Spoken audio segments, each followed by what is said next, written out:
In the very last class, we have discussed about the allotropy. What is allotropy? What type of allotropy? Cause of allotropy. Fine. The major concern for the class 10th student is allotropes of carbon. So now we are going to start our one of the best topic of carbon its compound chapter, that is allotropes of carbon. Allotropes of carbon पढ़ने के लिए थोड़ा सा basic सीखना पड़ेगा. Let's start with the basic. Allotropy means what? Allotropy means same chemical properties. ये सब basic हम लास्ट लेक्चर में डिस्कस कर चुके हैं. Same chemical properties and different physical properties. ठीक है. So this was the basic of allotropy in the concern of carbon. Regarding carbon, this definition is good. But in case of oxygen बात कर चुके हैं. In case of phosphorus बात कर चुके हैं. In case of sulfur बात कर चुके हैं. Everything is clear. Now, allotropy of carbon, rather allotropes of carbon, अगर classify करना हो, तो there are two types of allotropy shown by carbon. First, ध्यान से सुनिएगा, crystalline allotropes, and 99% question, 99% allotropy based question of carbon will come from this part. पहले crystalline का मतलब समझते हैं. crystalline मतलब solid phase का जी. क्रिस्टलाइन फेज जो है वो सॉलिड स्टेट का एक टाइप है जिसके अंदर अगर मैं बात करूं कि ये एक क्यूब है, ठीक है, और इस क्यूब को मैं एक यूनिट सेल मानूं, इस क्यूब को मैं एक बेसिक यूनिट मानूं, तो यहां पर एटम्स हो सकते हैं, यहां पर एटम्स हो सकते हैं. इन 8 पोजीशंस को मैं कहूंगा corners. These are the corners of cube या corners of unit cell. अब ध्यान से देखना बेटा. This is face center of upper side. अपने रूम को इमेजिन कर लो. अगर अपने रूम को इमेजिन कर लिया तो सब आ जाएगा. This is on the top of the room. This is on the bottom of the room. This is on the left wall of the room. This is on the right wall of the room. ठीक है. This is on the back wall of the room. And this is on the front wall of the room. थोड़ा सा 3D का पंगा है, हमारे पास 2D ही है, planar में ही इसको शो करना है. So we are doing in this way. So अभी मेरे पास 8 कॉर्नर्स हो गए, 6 फेसेस हो गए, 6 फेसेस हो गए. ऐसे solids, those solids which have definite and regular arrangement, definite or regular arrangement of atoms are known as crystalline solid. So आज के बाद अगर आपसे कोई पूछे कि क्रिस्टलाइन सॉलिड क्या होते हैं, कॉन्सेप्ट क्लियर हो जाना चाहिए.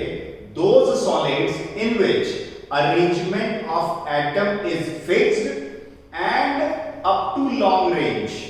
Up to long range मतलब ध्यान से सुनना, एक बहुत अच्छा सा एग्जांपल बता रहा हूं.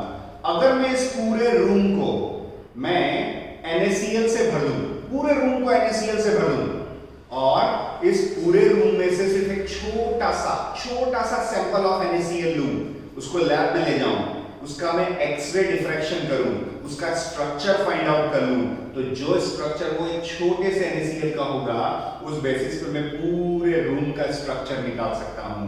This is crystalline solid. Are you okay? What is crystalline solid? ऐसे सॉलिड्स जिनके अंदर अरेंजमेंट ऑफ एटम डेफिनेट हो और रेगुलर हो. जल्दी सुधारिए. After knowing crystalline allotrope, now we are going to discuss amorphous amorphous allotropes. देखो दोस्तों, आपके लेवल पे एक छोटी सी बात बता दूं, जो सारी प्रॉपर्टी इसकी थी ना, उसका जस्ट अपोजिट हो जाएगा एमॉर्फस। एमॉर्फस भी क्या है? एक सॉलिड फेज है। Those solids in which constituents मतलब एटम, हाँ, constituents are irregularly arranged, ठीक है, are known as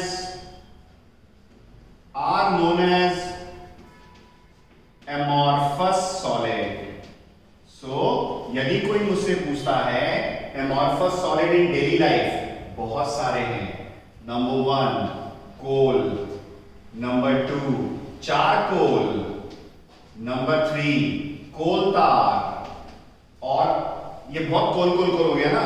इसके अलावा ग्लास, इसके अलावा वुड, ये सब एमॉर्फस में आते हैं। They don't have any definite arrangement बच्चा, they don't have any definite arrangement, और अगर definite arrangement नहीं है तो we cannot predict their actual structure, we cannot give a particular name to their structure, इसलिए आप उन्हें ज्यादा बात नहीं करते। एमॉर्फस है, ठीक है। पर एमॉर्फस में कोल आएगा, चारकोल आएगा, कोलतार आएगा। थोड़ा सा डिस्क्रिप्शन कर देता हूं। चारकोल दो टाइप के आपको कोर्स में है। एक है एनिमल चारकोल, एनिमल की बोन्स को डिस्ट्रॉय करके, डिकम्पोज करके बनाते हैं एनिमल चारकोल, और दूसरा है ब्लड चारकोल, ठीक है। ये एनिमल चारकोल बड़ा काम का है दोस्तों, शुगर इंडस्ट्री में यूज होता है। ये शुगर इंडस्ट्री में काम आता है। जो शक्कर बनती है ना, हमारे यहाँ शुगर केन से बनती है, बड़ी डल होती है, बड़ी डल।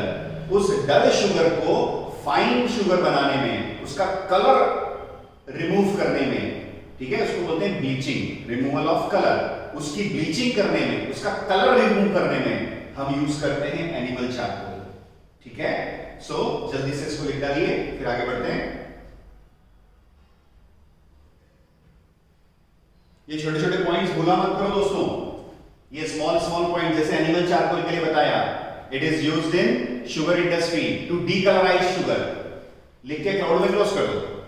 It is used in sugar industry to decolourise sugar, ठीक है। छोटी छोटी चीजें मिस नहीं करना। क्या होती है?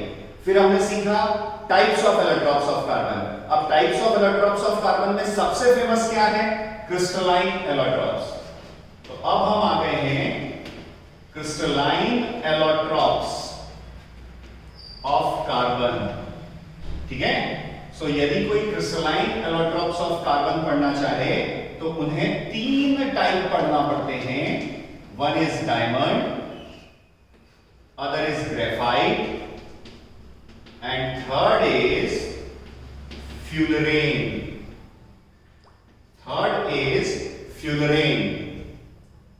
Got it? So diamond, graphite, fullerene.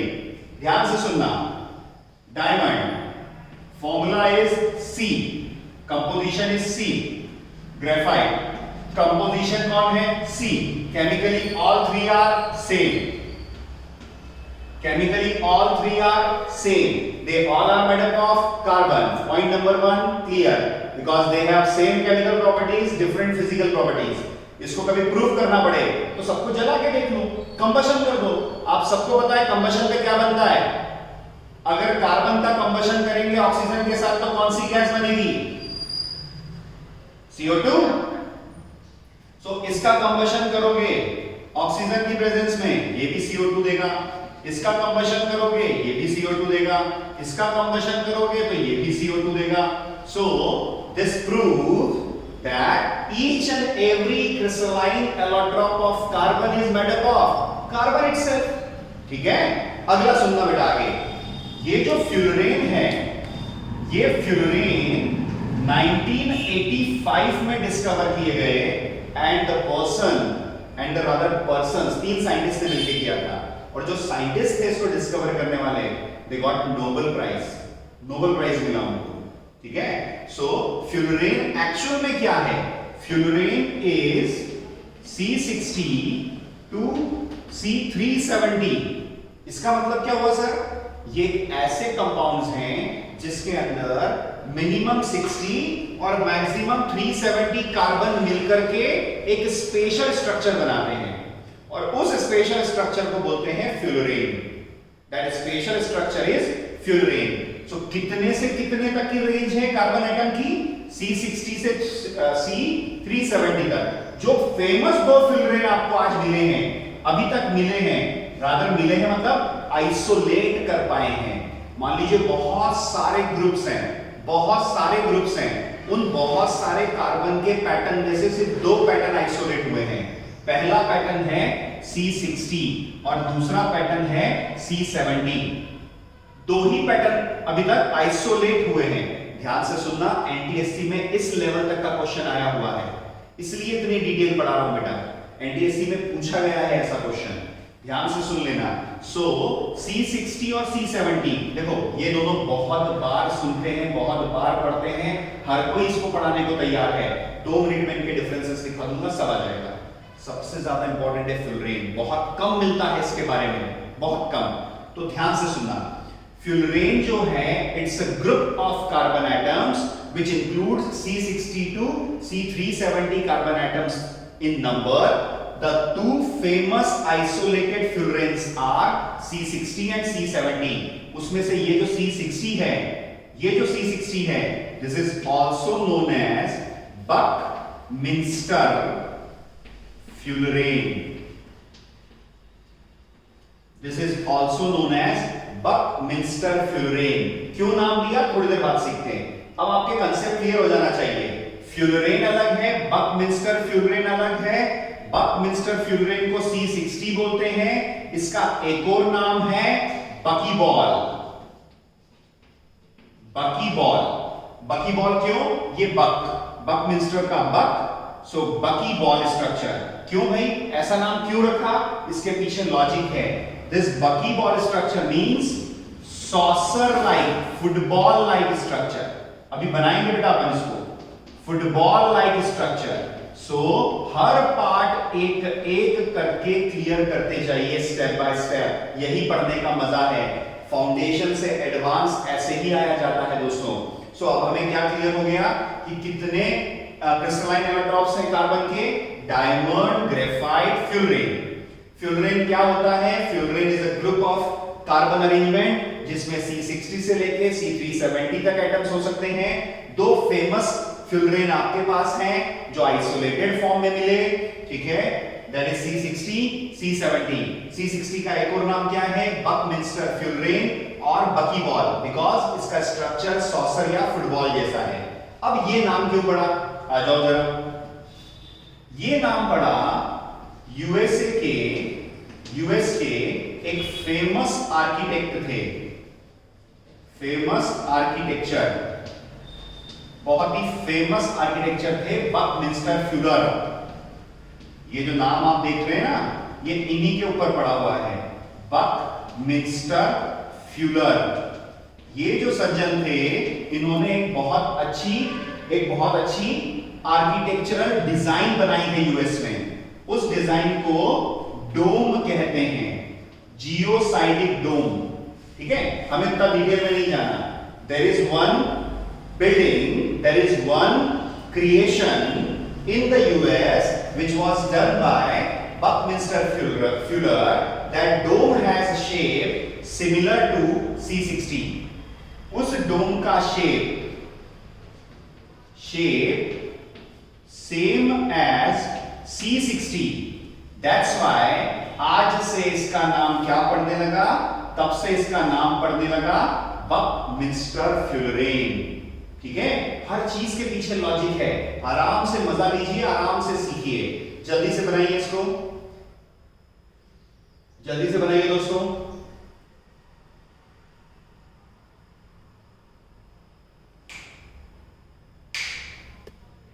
Target is structure of C60। Structure of C60 क्यों इंपॉर्टेंट है? एनटीएससी का क्वेश्चन आ चुका है। क्या क्वेश्चन था? सुनिए। स्ट्रक्चर ऑफ C60 में आपको ऐसी दो रिंग्स देखने को मिलेंगी कार्बन की। हर जगह पे कार्बन है बेटा, हाँ ध्यान रखना। All positions are occupying carbon. these all corners, all edges are containing carbon. ये कितने मेंबर रिंग हो गई? 5 मेंबर रिंग। ये कितने मेंबर रिंग हो गई? 6 मेंबर रिंग। ध्यान से सुनना, क्वेश्चन क्या आया था, ध्यान से सुनना। Question was this, how many 5 member and 6 member rings are there in C60? तो ध्यान से सुनना, 26 member and 12 5 member rings were there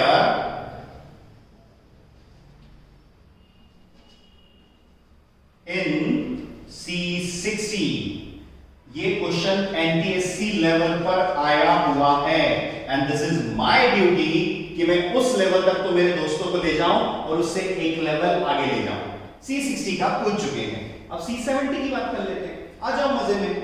अगर कोई C70 की बात करे तो C70 में 25 और 12 है, यही नंबर। 25 कौन है? 6 मेंबर्ड रिंग, ठीक है, और 12 कौन है? 5 मेंबर्ड रिंग। ये क्लियर हो जाए तो मजा आ जाए। क्या सीखा? C60 तक का क्वेश्चन आ चुका है, C70 सीखना है। तो this is the composition of C70, this is the composition of C60। आया कि गया दोस्तों? ठीक है, स्टेप बाय स्टेप मजा लेते हुए आगे बढ़िए। जल्दी से उतारिए, फिर स्ट्रक्चर बनाते हैं हम लोग।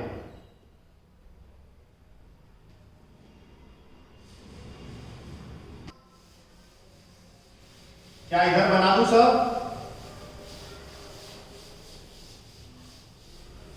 सीखना मेरे दोस्त, ध्यान से देखना, जल्दी मत करना बनाने की, जल्दी की बनाने की तो गड़बड़ हो जाएगी, ठीक है। सबसे इंपॉर्टेंट बात, नो 5 मेंबर्ड रिंग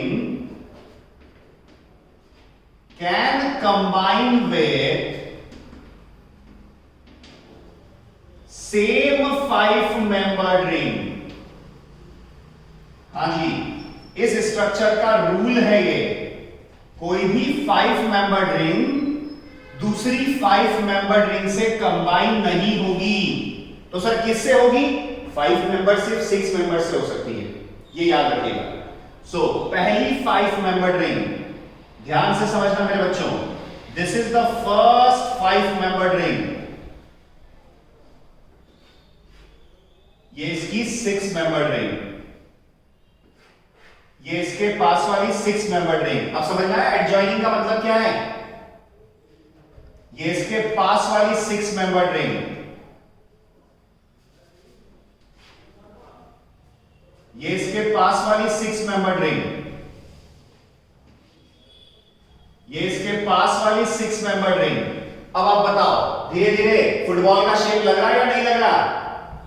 अब अगर मैं इसको इधर आगे बढ़ा दूं, इसको इधर आगे बढ़ा दूं, इसको इधर आगे बढ़ा दूं, इधर आगे बढ़ा दूं, ऐसा बढ़ाते चला जाऊं आगे, बताओ ना, फुटबॉल का शेप लग रहा है या नहीं लग रहा है?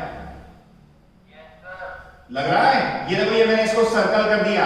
अब आप बोल सकते हो कि it is a saucer like, football like structure. This is your football.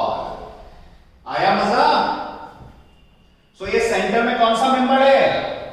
Centre में कौन सा मेंबर है? 5। यहां पर कौन है? यहां पर कौन सा मेंबर है? 6।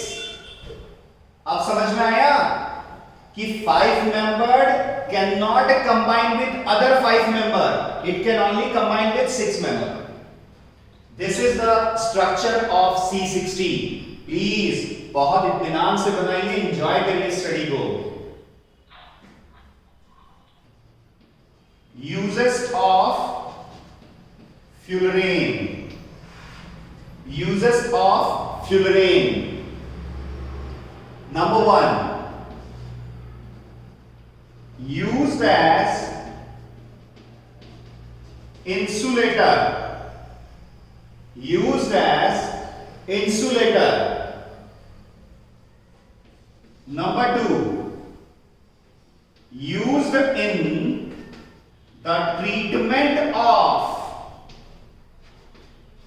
used in the treatment of cancer and AIDS, used in the treatment of cancer and AIDS. ठीक है, अब सुनो, अब जो दो चीजें सिखा रहा हूं इस पे एनटीएससी में क्वेश्चन बनता ही बनता होगा, अगर कोई अच्छा क्वेश्चन पूछे तो। ठीक है, थर्ड पॉइंट उसको बताने के लिए मुझे जरा बोर्ड लगेगा, थर्ड और फोर्थ पॉइंट के लिए। इसको उतार लीजिए, मैं थर्ड और फोर्थ पॉइंट पे आ रहा हूं फटाफट, जल्दी से दोस्तों। Which is the purest form of carbon? Question लिखेंगे, which is the purest form of carbon? कौन सा purest form of carbon है? पहला ऑप्शन डायमंड, दूसरा ऑप्शन ग्रेफाइट, तीसरा ऑप्शन फ्यूलरेन, चौथा ऑप्शन कोल। चार ऑप्शन आपको दे दिए और आपसे पूछ लिया which is the purest form of carbon. ध्यान रखना, डायमंड ग्रेफाइट भी प्योर है, इसका मतलब ये नहीं कि डायमंड ग्रेफाइट प्योर नहीं है, but fullerene is among the purest form of carbon. आज के बाद कभी आपसे पूछे कि अगर ऑप्शंस में सब हो और फ्यूलरेन दे दिया जाए तो समझ लेना purest form of carbon is fullerene. ये बहुत काम की बात है, एनटीएससी में ऐसा कैसा क्वेश्चन देख सकते हो, सेम ऐसा कैसा क्वेश्चन देख लोगे। प्लीज बी रेडी है ना। ठीक है, this is the first question. अब सेकंड क्वेश्चन, ये हो गया आपका पॉइंट नंबर 3। पॉइंट नंबर 4 ये कहीं भी नहीं है, पता है आपको। अब जो मैं वर्ड यूज कर रहा हूं ये आपको सिर्फ 11th की एनसीईआरटी में मिलेगा। यस, 11th की एनसीईआरटी में 14th ग्रुप में, 14th ग्रुप मतलब कार्बन फैमिली में एक जगह लिखा हुआ है ये पॉइंट, बड़ा ढूंढ के निकाल के लाए हैं। इसी को तो बोलते हैं रिसर्च, इसी को तो बोलते हैं आरएनडी। क्या है वो पॉइंट? सुनिए तो सही, वो पॉइंट क्या है, क्वेश्चन कैसा आएगा अगर आया तो। वो क्वेश्चन सुनिए बच्चों। Which among the following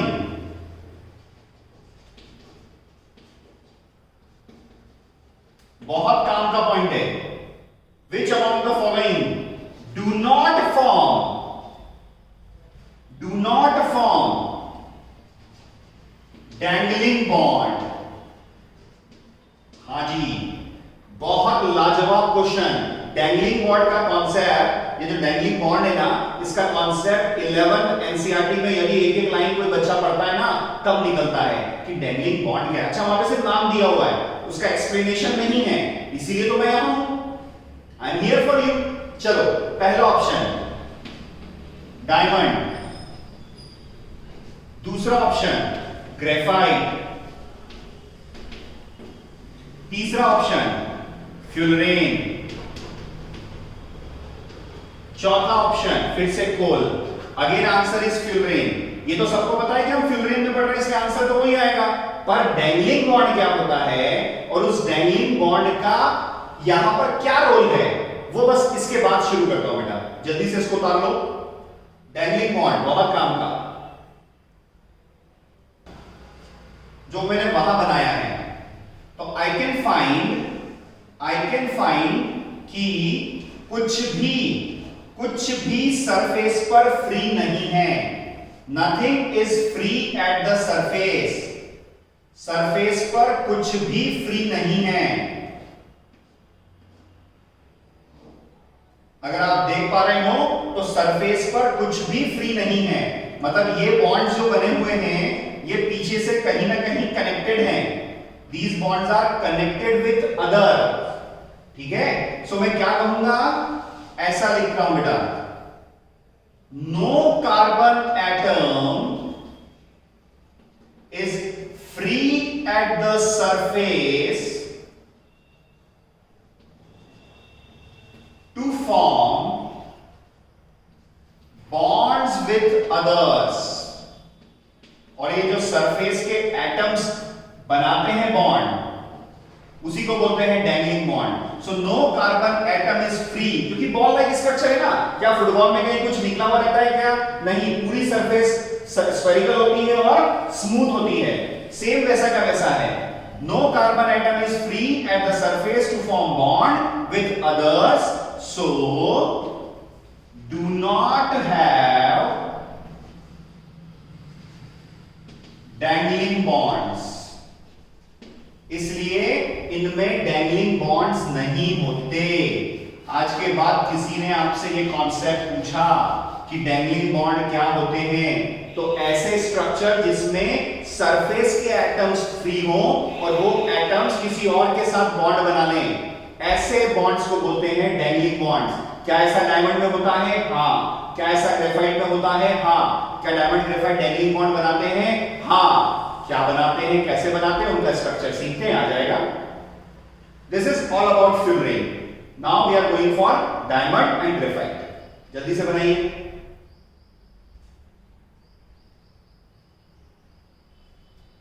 हम सबको पता है कि डायमंड के अंदर each carbon combines with 4 other carbon atoms.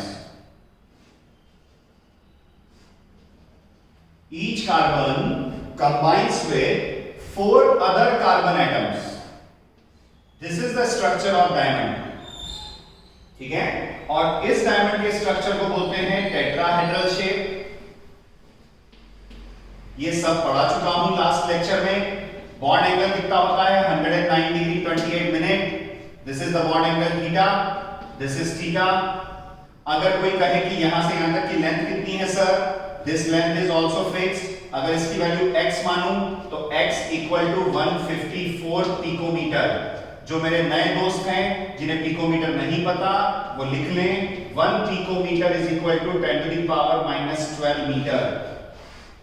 1 picometer is equal to 10 to the power -12 meter. इसलिए बिल्कुल परेशान होने की जरूरत नहीं है। आराम इत्मीनान से चीजों को पढ़िए। डेटा याद हो जाए तो बहुत ही अच्छी बात है, नहीं होता है तो धीरे धीरे याद होता जाता है। टेट्राहेड्रल स्ट्रक्चर, ठीक है। डायमंड की ज्योमेट्री क्या है? 3D geometry. क्रिस्टलाइन स्ट्रक्चर है, yes, it's a giant crystalline structure. Giant crystalline structure, ठीक है। All the carbon atoms are arranged at regular tetrahedron. सारे कार्बन एटम रेगुलर टेट्राहेड्रॉन में जुड़े हुए रहते हैं, ठीक है। It's a compact arrangement. Compact arrangement. हम सबको पता है कि हमारे कार्बन के अंदर 4 वैलेंस इलेक्ट्रॉन हैं, 4 वैलेंस इलेक्ट्रॉन हैं, और यहां पर अगर आप देख रहे हो तो all 4 are bonded. All 4 carbon atoms are bonded. अगर चारों के चारों कार्बन एटम्स बॉन्डेड हैं तो नो फ्री इलेक्ट्रॉन। अगर फ्री इलेक्ट्रॉन नहीं है तो ये कंडक्शन नहीं कर सकते। तो आपसे कोई पूछे कि डायमंड क्या है, तो diamond is an insulator, it never conduct electricity. This is diamond. अगर कोई आपसे ये पूछे कि डायमंड का बॉन्ड स्ट्रेंथ कैसा है, तो डायमंड में C सिंगल बॉन्ड C है, सारे बॉन्ड सिंगल हैं, सिंगल बॉन्डेड कार्बन एटम्स, सारे के सारे डायमंड के अंदर सिंगल बॉन्डेड हैं और कॉम्पैक्ट हैं, बहुत कॉम्पैक्ट हैं। अगर कोई आपसे डेंसिटी पूछे, अगर आपसे कोई रिलेटिव डेंसिटी पूछे तो 3.5 है डायमंड की, 3.5। The relative density of diamond is 3.5। अगर ग्रेफाइट की पूछे तो वो 2.3 है। मैंने कंपैरिजन में बता दिया आपको। 3.5 the relative density of diamond, ठीक है। अगर कोई मेल्टिंग पॉइंट पूछे, it's very high. Non metal होते हुए भी कार्बन का ये स्ट्रक्चर इतना कॉम्पैक्ट है कि इसका melting point more than 5000 degree centigrade है, more than 5000 degree centigrade. Please ये छोटी छोटी बातें हैं जो आपको यूज की जाएंगी कंसेप्चुअल क्वेश्चन में। It's very hard, so used as glass cutter. Glass cutter में डायमंड को यूज किया जाता है, ठीक है। So it is very hard, can be used as cutter, can be used as cutter.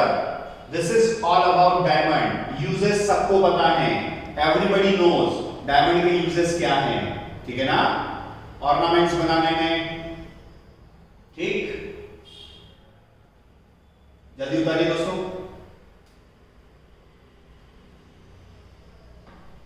Last topic of allotropy, और detail में समझना क्योंकि ये बहुत मजेदार कॉन्सेप्ट है, बहुत मजेदार कॉन्सेप्ट है, ठीक है। समझना बेटा, ग्रेफाइट में each carbon combines with 3 other carbon atoms.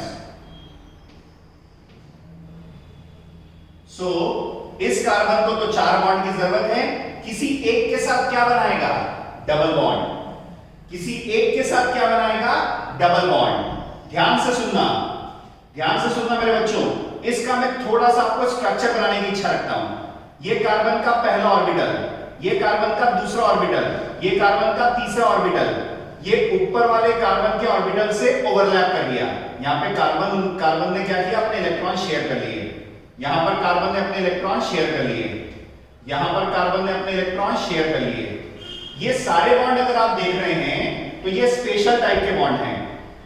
ये वाला बॉन्ड देखिए, ये जो डबल बॉन्ड है ना, ये कैसे बनता है, ये वो ऑर्बिटल है इसका, और यही है दूसरे का ऑर्बिटल, यही है दूसरे का ऑर्बिटल। इन दोनों के बीच में ऐसा बॉन्ड बनता है बेटा, ऐसी ओवरलैपिंग होती है, ऐसी। तो क्या आपको लग रहा है ये ओवरलैपिंग बहुत टाइट होती होगी, क्या ये स्ट्रांग होती होगी? क्योंकि यहां तो 1 to 1 लड़ाई हो रही है ना, यहां तो 1 to 1 ओवरलैप हो रहे हैं, यहां तो दूर दूर से ओवरलैप हो रहे हैं। इस ओवरलैपिंग को बोलते हैं बेटा lateral overlapping, lateral overlapping, and this lateral overlapping is weak. ये लैटरल ओवरलैपिंग वीक होती है। तो जब भी डबल बॉन्ड बने, जब भी डबल बॉन्ड बने तो एक बॉन्ड तो अच्छा बनता है, दूसरा वीक होता है, ठीक है। इन बॉन्ड को बोलते हैं सिग्मा बॉन्ड, इन बॉन्ड्स को बोलते हैं सिग्मा बॉन्ड, और ये जो वीक बना ना, इसको बोलते हैं पाई बॉन्ड। जो वीक बना उसको क्या बोलते हैं, पाई बॉन्ड। तो मुझसे कोई पूछे कि ग्रेफाइट में क्या होता है, तो ये सिग्मा, ये सिग्मा, ये सिग्मा और ये पाई बॉन्ड नाम दिए हुए, sigma bond, pi bond. 1 to 1 लड़ोगे तो sigma bond, side to side लड़ोगे तो पाई बॉन्ड। ऐसी ओवरलैपिंग सिग्मा बॉन्ड, ऐसी ओवरलैपिंग पाई बॉन्ड। अभी आपके लिए इतना बहुत है, ठीक है। अब सुनो, पहला कार्बन, दूसरा कार्बन, तीसरा कार्बन, चौथा कार्बन, पांचवा कार्बन और ये छठा कार्बन, ठीक है। इसको कितने बॉन्ड की जरूरत है, चलो भैया, इधर एक से जुड़ गया हो गए 3, इधर एक से जुड़ गया हो गए 3, इधर एक से जुड़ गया हो गए 3, इधर एक से जुड़ गया हो गए 3, इधर जुड़ गया हो गए 3, ठीक है, इधर जुड़ गया हो गए 3।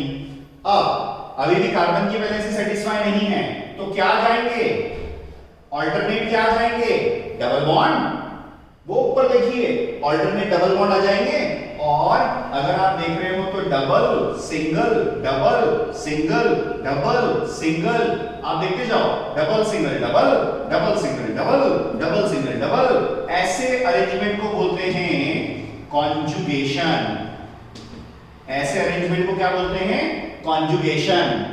और इस कॉन्जुगेशन की एक खासियत है, ड्यू टू कॉन्जुगेशन, बहुत अच्छा आंसर बता रहा हूं आपको, due to conjugation electrons can be delocalized,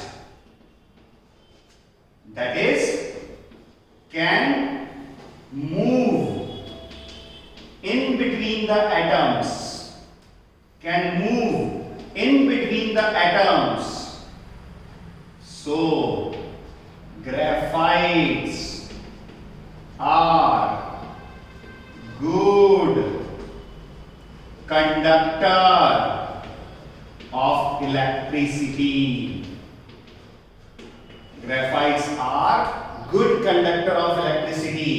सुनो मेरे बच्चों, आपको बहुत अच्छी बात बता दूं, 10th के लेवल पे कोई आपको ऐसा ना तो पूछेगा ना ऐसा बताएगा, ठीक है।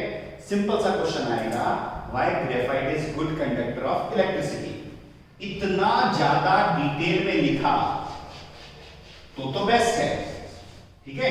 अदरवाइज क्या लिखना है, why graphite is good conductor of electricity, each carbon combines with 3 other carbon atoms, so one free electron can easily conduct electricity। ये हो गया 10th लेवल का आंसर, ये हो गया 10th लेवल का आंसर मेरे बच्चों। सो 10th लेवल का आंसर ये रहेगा, और अगर आपने ये लिख दिया तो मजा आ जाएगा, कॉन्सेप्ट क्लियर हो जाएंगे बंदे के कि अच्छा इन्हें कॉन्जुगेशन भी आता है, अच्छा इनको डिलोकलाइजेशन भी आता है, ये मजा है पढ़ने का। कोई बहुत टफ नहीं है। कॉन्जुगेशन क्या होता है, double single double, double single double में ये बॉन्ड कभी यहां जाएगा, ये बॉन्ड कभी यहां जाएगा, ये बॉन्ड कभी यहां चला जाएगा, कभी यहां चला जाएगा। बॉन्ड मतलब क्या, इलेक्ट्रॉन पेयर, तो इलेक्ट्रॉन मूव कर रहे हैं, इलेक्ट्रॉन अंदर ही अंदर मूव कर रहे हैं, they can conduct electricity. That's it, simple सा फंडा है। आ रहा है मजा, उतारिए जल्दी से। क्वेश्चन क्या आता है, why graphite can be used as lubricant, how या why graphite can be used as lubricant. तो सुनिए, उसका आंसर शुरू कर रहा हूं बेटा मैं, ठीक है। तो यदि आपसे कोई कहता है कि why graphite is used as lubricant, ध्यान से सुनना, मजेदार क्वेश्चन बनेगा वाला, ठीक है। हमें याद रखना है लेयर स्ट्रक्चर, क्या कीवर्ड है, layer structure of graphite, layer structure of graphite. ध्यान से सुनना, बहुत मजेदार, इतना प्यारा फैक्ट आने वाला है आपके पास कि आपको लगेगा ये तो पता ही नहीं था। देखो, अभी मैंने क्या बोला, ग्रेफाइट के अंदर डबल बॉन्ड होता है, ठीक है। इस डबल बॉन्ड की बॉन्ड लेंथ कितनी होती है पता है, 141 पिकोमीटर। कितनी होती है, 141 पिकोमीटर। अब जरा डायमंड पे आ जाओ, डायमंड वाले केस पे आ जाओ, याद करो कितनी थी उसकी बॉन्ड लेंथ, जल्दी बोलो कितनी थी उसकी बॉन्ड लेंथ, 154 पिकोमीटर। किसके एटम्स ज्यादा पास हैं, किसके एटम्स ज्यादा पास हैं, ग्रेफाइट के कार्बन एटम्स ज्यादा पास हैं। आपको एक बात बता दूं, graphite is more stable than diamond in terms of CC bond। ध्यान से सुनना, CC बॉन्ड, आपसे ये पूछे कि किसका बॉन्ड स्ट्रांग है कार्बन कार्बन का, ग्रेफाइट का बॉन्ड स्ट्रांग है कार्बन कार्बन का। सर क्या बात करते हो सर, हमें बचपन से सिखाया जाता है कि graphite is present in pencil lead, वो जो पेंसिल की नोक होती है ना काली कलर की, उसके अंदर ग्रेफाइट होता है, बचपन से सिखाते हैं। हाँ सिखाते हैं सर, मैं उसके ऊपर यूं हाथ मारता हूं तो मेरे हाथ काले हो जाते हैं, यूं हाथ करता हूं तो मेरे हाथ काले हो जाते हैं, आप बोलते हो वो डायमंड से ज्यादा स्टेबल है। सुनो इसका रीजन, सुनो वो क्यों आपकी हाथ में आता है, क्यों आपके हाथ काले पड़ जाते हैं, उसका मजा सुनो। The reason is layer structure of graphite. ये ग्रेफाइट का स्ट्रक्चर है बेटा, ये उसकी पहली लेयर। ध्यान से सुनना, बहुत प्यारे प्यारे कॉन्सेप्ट आते हैं, इसीलिए केमिस्ट्री मजेदार है। ये पहली लेयर, ये उसकी दूसरी लेयर, ये उसकी तीसरी लेयर, ठीक है। इनके बीच का बॉन्ड लेंथ कितना है, 141 पिकोमीटर, ठीक है। और ये जो लेयर बन रही है ना, ये जो दो लेयर्स कनेक्ट हो रही हैं, ये जो दो लेयर्स कनेक्ट हो रही हैं, ये है इन लेयर्स के बीच में बहुत ही पुअर वॉन्डरवॉल फोर्स है बेटा, बहुत ही poor van der Waals force in layers के बीच में। इन लेयर्स के बीच में बहुत ज्यादा स्ट्रॉन्ग फोर्स नहीं है। These layers are having weak van der Waal force। ये जो लेयर के बीच में आप बॉन्ड देख रहे हैं ना, दिस इज लेयर स्ट्रक्चर, और ये जो लेयर के बीच में बॉन्ड है, it's weak van der Waal force। और ये जो van der Waal force weak है बिटवीन द लेयर, यही करता है पूरी की पूरी लेयर को आपके हाथ पे। आप कार्बन कार्बन के बीच का बॉन्ड थोड़ी ना तोड़ पा रहे हो, आपके हाथ में पूरी लेयर आ रही है।